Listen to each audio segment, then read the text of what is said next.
Welcome to English for Engineers. I'm your host, Olivia Augustine. Join me on my podcast as I dig deep into all things technical English, business English, and international business communication to bring you almost a lifetime of knowledge in digestible format.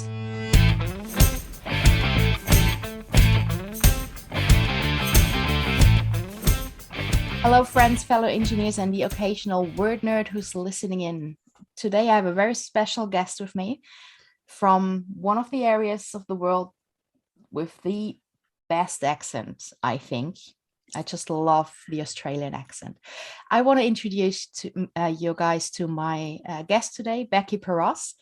And with 30 years in the construction industry, Becky has demonstrated her leadership skills on some of the most demanding projects in Australia. Becky is an engineer, she's a project manager and a director in 3 companies. And as if that wouldn't be enough to fill one's day to the brim, she's also a professional mentor, forming the next generation of industry leaders. And she has awards to prove that. For example, the Fearless Educator Award of 2019. Becky, so great to have you here. Thank you for coming and recording with me. That's awesome. Hi, Olivia and audience. It's fabulous to be here, a fellow engineer to talk about all things word nerds. It's fantastic. I'm a bit paranoid about my accent now, whether I'm showing it enough, but I can maybe chuck something Aussie in, or talk about one time with a kangaroo on site. But no, it's always fun to talk to people around the world in the industry with similar experiences and diving deep into the language we use, because we have such a plethora of jargon. There's a phrase for you. It's good fun. Thanks for having me. Do you want to tell us a bit more about your background, what you did in those 30 years, your educational background, how you ended up doing what you're doing now? Sure. I did technical drawing, so drafts person would be the current phrase, encompassing what I did in high school. I was good at the maths and science. So when it came to the career, I was looking for, big bucks and experiences and sort of things to get me away from the home environment, which was not very happy. And I got steered towards engineering. And I don't really know if the guidance counsellor just saw my potential, if that was the start of the very early drive to get some women in STEM, but it was kind of the making of me. I kind of went there and went, oh, this is interesting. It's challenging. It's got, back to basic concepts of how the universe building blocks go together and then how actual building blocks go together. And it really fired my imagination.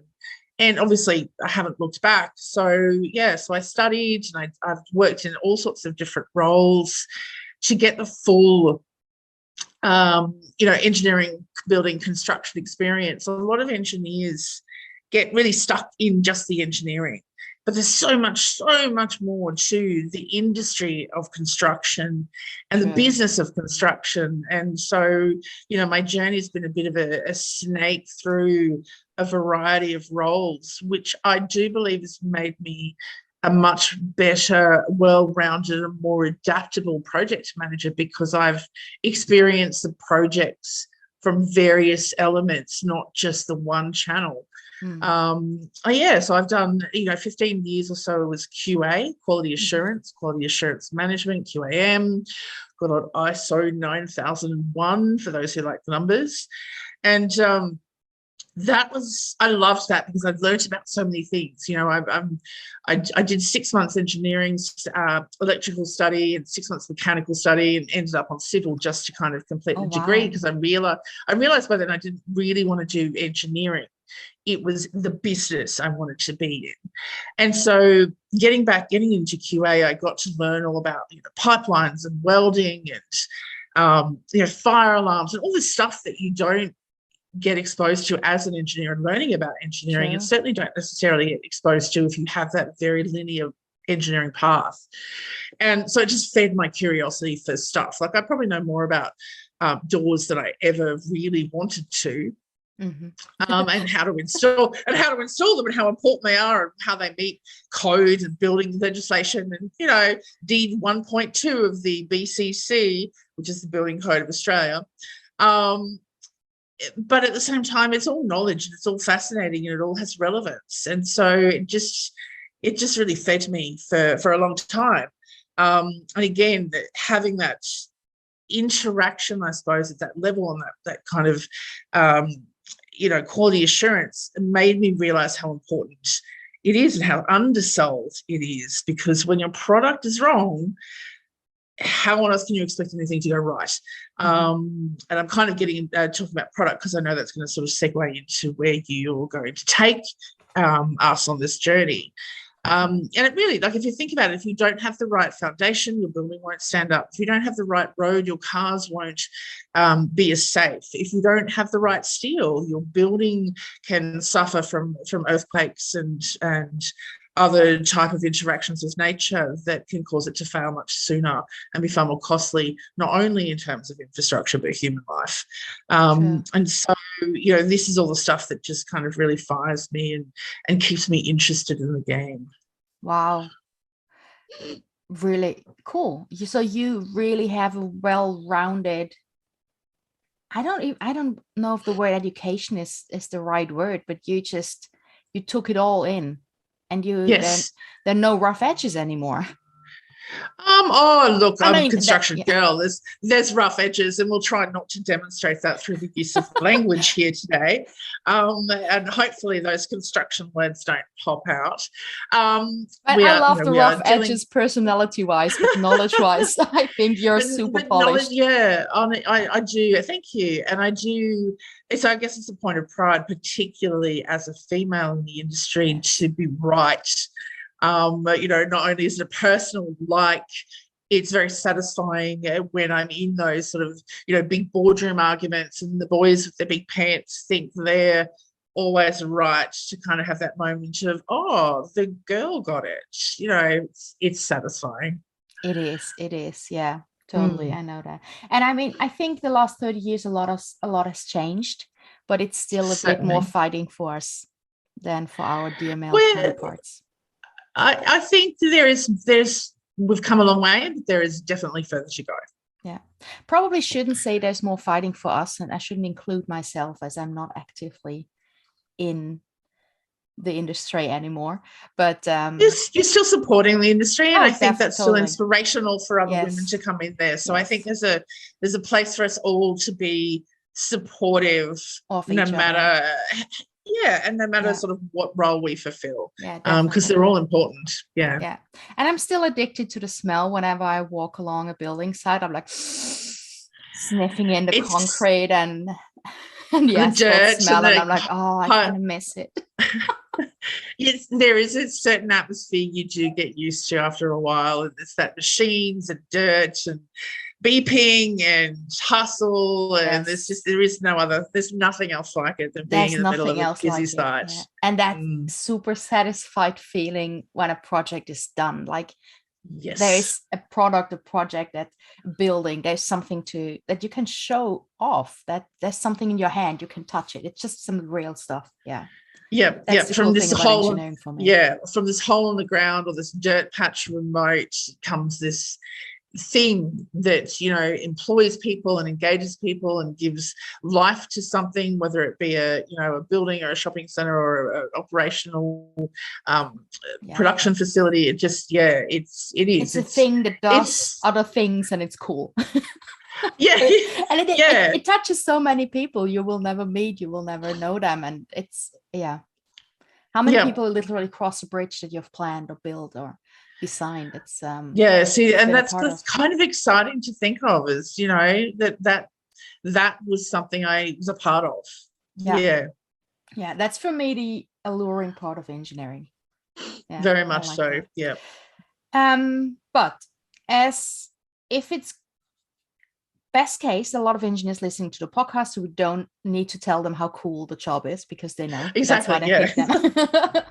But there's something else that we tech people struggle sometimes, and that's language, because we're so focused on numbers and drawings. And you told me that because you were in Q&A and you did a lot of international procurement, and you were dealing with documents all your professional life.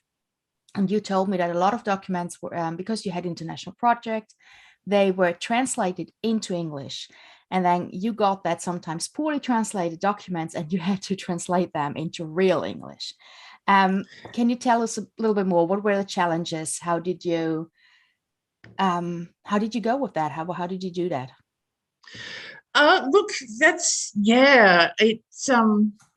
it's one of those unique things that while Australia speaks English, we don't actually speak a lot of other languages. We're very limited in what we learn in school, and I know that's opening up more these days. But I did basic French, so I can actually read some French. But we're very limited, whereas you guys learn 4 languages before you start school, kind of thing, over in the European countries, and English being one of them. So we'd often get kind of the user manual, the tech specs, the operational manual, the assemblies, all were in translated English. So we didn't. How you could tell that was it didn't flow. So when you read a book, the sentences flow and you're kind of not thrown out. When you're reading translated documents, there's words that go around the wrong way, or there's literal translations that kind of don't match the text. And I'm trying to think of some examples, and hopefully some will come to me as I kind of go through. But you'd get, that it would be almost Yoda-like, instead of to assemble this, choose piece A and piece B and connect with screw 1. They'd come out a bit Yoda-esque, and screw 1 will be used for part A to connect part B. And so while that makes sense in some fashion, what but we the moment you read it, you wish for some drawing to explain it, like a simple error, and make it easy. Look, we're engineers. Pictures, drafting, plans, lay it out. And sometimes these companies wouldn't do that. So you'd be sitting with these parts. You'd have a list of the parts. So you'd have to work out, okay, is that part A and part B? And so the potential for issues, as you can see from that, is fairly high. And obviously, as engineers, it's up to us to get the assembly right, because then the part works properly and then the whole thing works properly. And that's the whole idea.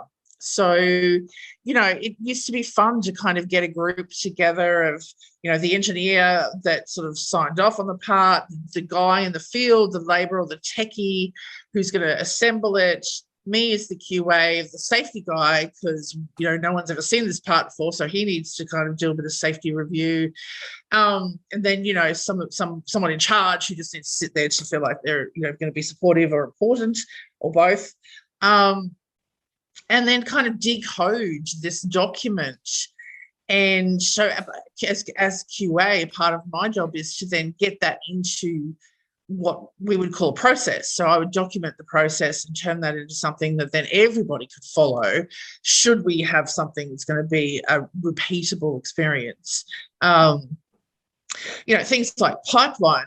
Once you've kind of slotted one concrete joint into another concrete joint and done your weld on it, and that's often with a poly weld, and then done a seal and then coated it, that process is then something you repeat on a pipeline.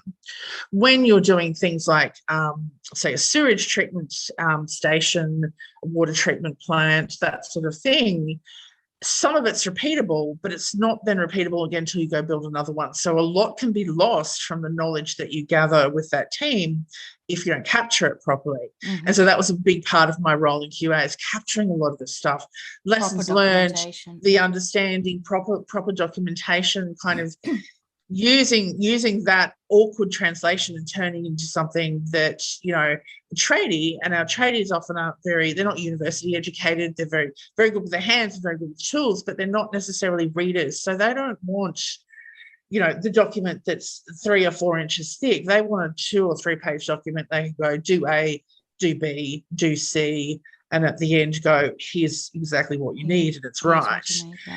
Do you think, really fascinating. Yeah. Do you think that those wonky documents, that it was some Google translation, or that it was just a translator who wasn't used to technical translations, or it was a tech person, but their English wasn't that good? I think a combination of all of the above. Like, remember, 30 years. So there is times and documents that are pre-Google translation.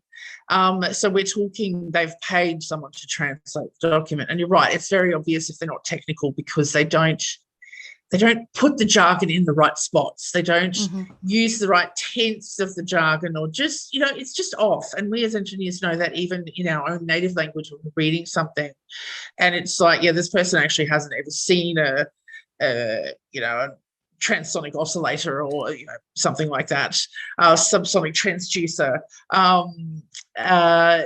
So it's and then the third one, as you say, is a technical person. So you can understand that the technical is very good, but the wording around it and piecing it together in that sort of process flow is just lacking. Not how native speakers would say it, or how it's used again. So which one I prefer, I don't know. I think the technical, probably, because they get the technical part right, and they put in things like the tolerance, so if you've got a screw, they will say screw turn 10 times, tighten and then break back off, because they know technically that's the information that's actually relevant to that piece. Whereas someone who is translating will kind of look at that and go, oh, why would you say that? People know how to screw it in. So they'll say screw it in until just tight. And that is quite different. And we as engineers know that is quite different. Screwing it in until tight and then backing it off is very different to screwing it until just tight.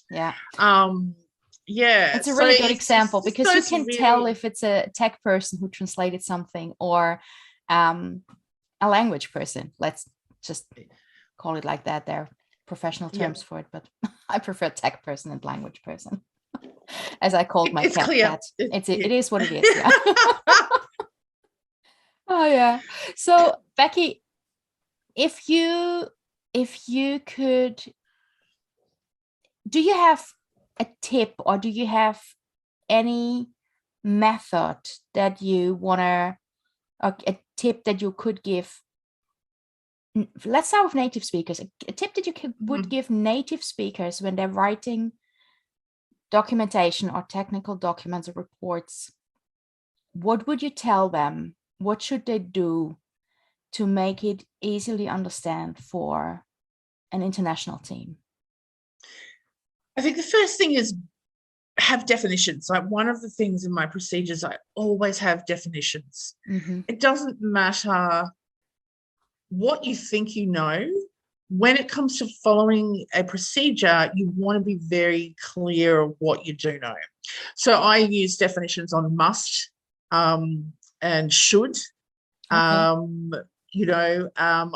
put definitions around safety, so and QA. So if I'm talking about tolerances, I will put in there tolerance is a specific QA expectation that the measurement will be within plus or minus 2% to 10%, depending on the criticality of the part.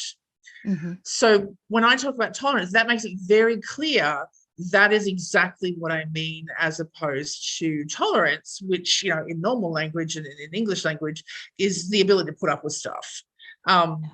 So I think definitions are really critical. And secondary to that is remove the jargon. I kind of have this talk, particularly when I'm mentoring some of the young women and young men I tell them that jargon is something that we come up with to make our industry sound exclusive and more important than sometimes perhaps it is. It's like a club. So true. It's like a club. It's the secret language, handshake, all of that. And so jargon helps identify us as a collective and as engineers, but it also helps exclude. Which isn't necessarily a bad thing, but it can be very difficult for young people who are given jargon as a part of their engineering degree, and non-native speakers who haven't developed the jargon that's developed in the local area. And we Aussies are very much known for our jargon. some of it's not quite accurate through the view of movies and things like that. But, we have everything's no worries for us. No worries, no worries, no worries, no worries, no worries. Now, that doesn't mean not to worry. It doesn't mean that everything's perfect. It just means that she'll be right. We'll figure it out. We'll get it sorted. Or, and again, see, I've just used 3 definitions for what that could mean. And so that's where, for non-native speakers, being really clear on definitions and removing that jargon as much as possible. So we don't need to call it the, part XY8, 23, ZY 10+%. We can call it screw A. It's, when it comes to that sort of process and what we're talking about in QA, and put a picture of it. So, that'd be my advice for native speakers. To cut out the jargon and be more clear. And what would be your definition if you can't cut it in? Yeah. That's pretty much the definition of inclusive language. It is, but it's surprising how many people don't think of that, because they're so used to thinking and acting and talking in jargon, they forget that other people don't speak that language. And I mean that tech language, not just that English language. Yeah, true. And what tip would you give non-native speakers if they are dealing with an international team? I think double check everything. Double, and not necessarily like double check in a minutia, but double check in, okay, this guy said no worries, and I've just asked him a really technical question. Is he telling me not to worry, or is he telling me that he's got it sorted, or is he giving me the brush off and kind of like, yeah, it's no worries, and I actually haven't received the reassurance that I need? I think to being clear that you are trying to learn the language and asking people to slow down and be present with you. I love learning. I normally try and get the guys I've worked with to teach me a swear word or two, a cuss word from their language. It kind of just breaks down the barriers. So when unfortunately, that's the words we remember very fast. It is, but also it's an instant rapport, because if I see them involved in something, and I can go up and go, is it? How do I do this without using some actual cuss words? It's like, is it going well or is it not going well in their native language in that short form? Yeah. There's an instant rapport. They're like, oh my God, you've used it, you've engaged with me, you've built rapport, you get it, you've used a word I've taught you. There's this nice sharing. And so I think this would be advice too, I suppose, for native speakers, is just allow those cultural differences to be a point of interest and of learning rather than a frustration block. Oh, that's gold. Yeah. Because I see so many people, it's like, oh, give me someone who can speak English. It's like, well, they can speak English. They just can't speak it as well as you. Maybe take some time and just a little bit of patience, because you're going to be working, especially on projects, you're going to be working with this person for several years. Engaging with them early to help them with English is actually only going to do you a benefit later. And I think learning a couple of their words to kind of, they're not hearing their language. They're not at home being surrounded by this. So I think every now and then just throwing out a word, it doesn't have to be a cuss word, although they're the funnest, but a word from their home just makes them feel a bit more welcome. I went to Holland and I learned de lekker. Means I like it. Lekker, I'm not lekker. Yeah, lekker. Just lekker. It's good. So like if I'm with a Dutch person, I can kind of chuck that out. And they're like, oh my God, do you speak Dutch? I'm like, no, that's the only word I know. even if you tell me that you think that something's lekker, it even builds rapport instantly now, because if you compliment my food and you say, oh, that's lekker, instead of, oh, that's so good, it touches me more, because you making an effort, complimenting my effort. Yeah, exactly. So, and that way, you become more comfortable with each other, and it just makes for a nicer environment, I think. Yeah. So, yeah. Something I've learned and experienced myself is, if, like, you're using a Dutch word now, and obviously, of course, it's not 100% perfect pronunciation as a Dutch person would. How could you? But it's pronounced so good that I understand what you mean, which is the most, that's the point. But you not perfectly pronouncing a Dutch word makes me not worry about not perfectly pronouncing an English word. And so you there's make another element. Yeah. And especially in the work environment, to feel comfortable is necessary to stand your ground sometimes. Yes. Build that confidence. Be able to, when your gut tells you this isn't quite right, and in the engineering world, when your gut's telling you something's not quite right, that is important. We all know to listen to that. Hang on a minute. Because our brain and our risk practice and all the sort of inputs are telling us, no, we need to stop. Something's going to go bad if we don't. Yeah. And when that language barrier is there, that can be very hard. But if you've built up some rapport and trust and understanding, if I've got an engineer standing there going, no, it's a swear word, I can't use that. But telling me like a word that he's taught me that means something very negative, I'm like, I'm going to stop and go, hang on a minute. This guy he's got a point he needs to make. Let's just take 5. Everybody shush. Give him a moment. Let him explain. To kind of gather exactly, and give him a moment to gather his thoughts and try and do that translation. Because when I went to France and tried to use my very limited French, I kind of realized, and we all do this, we don't think in that language. And that's why it's so very hard. We think in our language and translate. Yes. And that is the same in reverse. And I think we often forget that, is that someone from a non-native speaking, non-English speaking country is translating from his native language into English and then trying to put it in the right framework to then get it out of his mouth. Like that takes a bit to form. Yes. And if they're lacking in confidence, if they're graduates and they're not worldly and haven't been through 30 years or, worked on international or maybe projects from a culture where you're not supposed to speak up as a young professional. Yes. And absolutely. There are cultures where you don't challenge in front of people. That is also, and particularly in Australia, that is also a problem because everyone challenges everyone here. We call our best mates bad words and don't blink an eye about it. And other people are like, did he use that word? But I thought they liked each other. I was like, yeah, they do.